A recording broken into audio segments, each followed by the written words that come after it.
RG Kar case में भयंकर update. पीड़िता के मां बाप बोले साहब संजय रॉय को फांसी मत दो। दोषी को क्यों बचाना चाहते हैं डॉक्टर बिटिया के मां बाप, किस्सा ऐसा कि दिमाग घूम जाएगा। उधर ममता सरकार पर भड़की सीबीआई, इधर हाईकोर्ट ने फैसला रखा सुरक्षित। क्या खींचा जा रहा है केस? क्या आरजीकर केस को जानबूझकर लंबा खींचा जा रहा है? जो माँ बाप निचली अदालत के फैसले से संतुष्ट नहीं थे, उनके साथ आखिर ऐसा क्या हुआ कि उनका दिमाग बदल गया? बीते 20 जनवरी को फैसला सुनाया गया और 27 जनवरी को पीड़िता के माँ बाप अदालत पहुंच जाते हैं और वहां जाकर ये कहते हैं कि संजय रॉय को फांसी नहीं होनी चाहिए। उनकी दलीलों में और क्या क्या था, आपको पूरी बात बताते हैं। फिर इस बात पर आते हैं कि आखिर इस बयान के मायने क्या हैं। एक तरफ सीबीआई बंगाल हाईकोर्ट में याचिका दायर कर ये कह रही है कि साहब संजय रॉय को फांसी से कम सजा नहीं मिलनी चाहिए, तो दूसरी तरफ पीड़िता के माँ बाप ने याचिका दाखिल कर ऐसा क्यों कहा? आखिर इसके पीछे की इनसाइड स्टोरी क्या है, आपको बताते हैं। एडवोकेट गार्गी स्वामी ने कहा, पीड़िता के माँ बाप का कहना है कि हमारी बेटी की जान गई, इसका मतलब ये नहीं है कि संजय रॉय की भी जान जाए।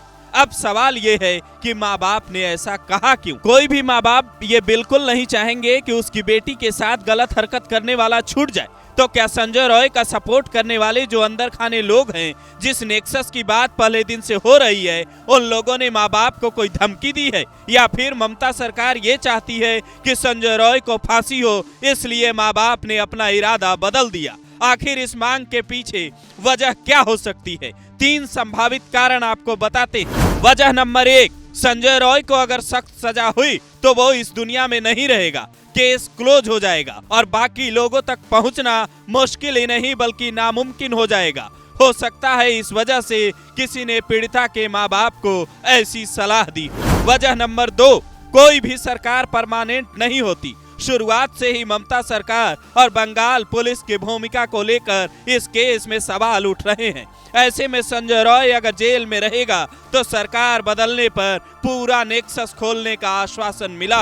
वजह नंबर 3, माँ बाप ने माफी की बजाय संजय रॉय के परिवार का दर्द समझा और ये फैसला ले लिया हो। असली वजह क्या है वो माँ बाप ही बता सकते हैं, लेकिन उससे भी हैरानी की बात यह है कि सीबीआई के वकील ममता सरकार पर बुरी तरह से भड़के हुए हैं। सीबीआई का कहना है ऐसे अपील दाखिल करना राज्य सरकार का काम नहीं है, बल्कि नियम ये कहता है या तो केंद्र सरकार या केंद्रीय एजेंसी ऐसे मामलों में सजा के खिलाफ अपील कर सकती है। फिर ममता सरकार ने अपील क्यों की, इसे लेकर बंगाल में अलग बहस चल रही है। चूंकि 9 अगस्त से इस घटना में कई बड़े मोड़ आए। कभी टीएमसी नेता आशीष पांडे को पकड़ा गया जो कॉलेज के पास ही होटल लेकर रुका था, तो कभी संदीप घोष और अभिजीत मंडल की भूमिका को लेकर सवाल उठे। ऐसे में ये भी हो सकता है कि पीड़िता के माँ बाप जो पहले दिन से ये कह रहे हैं और फैसले के बाद भी ये कहा कि इस घटना में कई और लोग शामिल हैं,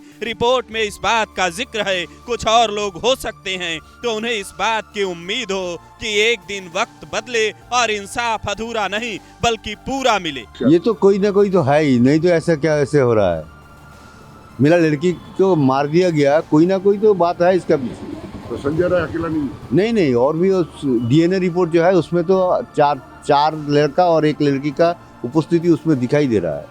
ये कोई पहला मुकदमा नहीं है जिसे इस तरीके से घुमाने की कोशिश की गई, या फिर ये मुकदमा घूम रहा है, बल्कि सुशांत सिंह राजपूत के केस में क्या हुआ ये सबने देखा, इसीलिए आगे क्या होगा कोई नहीं जानता। फिलहाल बंगाल हाईकोर्ट में इस बात को लेकर मंथन जारी है कि सीबीआई और ममता सरकार की ओर से संजय रॉय को जो सबसे सख्त सजा देने की मांग की गई है उस पर क्या होना चाहिए। निचली अदालत की ओर से इसे रिअरेस्ट ऑफ द रेयर केस न माने जाने पर भी कई लोग गुस्से में हैं। उनका कहना है अगर ये केस रिअरेस्ट नहीं है तो फिर रिअरेस्ट क्या होता है, इसकी भी परिभाषा तय होनी चाहिए।